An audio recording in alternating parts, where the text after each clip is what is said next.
Hello বন্ধুরা, তো দেখো বাবা আজকে হঠাৎ করে অনেক রাতে আমার বাড়িতে আসলো। এখন বাজে প্রায় ঘড়িতে ৯টা মানে পেরিয়েও গেছে। তো বাবা বাড়িতে একটা খাবার করেছে। তো এই খাবারটা ছোটবেলা থেকেই আমরা খেয়ে আসছি। তো দেখো বাবা খাবারটা করে বলেছে আমরা খাবো আর তুই খাবি না, সামনে আছিস যেহেতু। তো এই যে বাবা খাবারটা নিয়ে দেখো এত রাতে দাদাকে সাথে নিয়ে চলে এসেছে। আর সাথে এই যে প্রিয়মের জন্য চকলেট বিস্কুট আর নিয়ে এসেছে চিপস। আর প্রিয়ম তো খুব খুশি, মামা এসেছে, দাদা এসেছে, আর সাথে আবার চকলেট বিস্কুট নিয়ে এসেছে, চিপস নিয়ে এসেছে, ওর পছন্দের খাবারই নিয়ে এসেছে। ও তো খুব খুশি, তো ছুটে চলে আসলো দেখতে। আর আমাদের ছোটবেলার সেই পছন্দের খাবার তো জানি অনেকেই হয়তো খেয়েছো, আবার অনেকেই আবার খাওনি। তো খাবারটা খুবই সাধারণ খাবার, খুব মানে দারুণ খাবার, আমাদের খুব পছন্দের একটা খাবার। আমাদের এখানে মানে আমার শ্বশুর বাড়িতে এই খাবারটা আগে কখনোই হয়নি। আর আমার দাদারা যেহেতু খেতে খুব ভালোবাসে, তাই আমার মা এখনও এটা বানায়।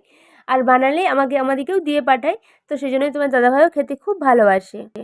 এটা আর কিছুই নয়, এটা হচ্ছে একটা সাধারণ খাবার, যেটা হচ্ছে লাউয়ের পিঠে। তো তোমরা কে কে খেতে ভালোবাসো তারা কিন্তু অবশ্যই আমাকে কমেন্টে জানাবে।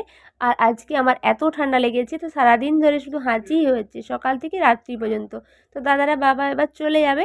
তো চলো, টাটা, বাই, গুড নাইট।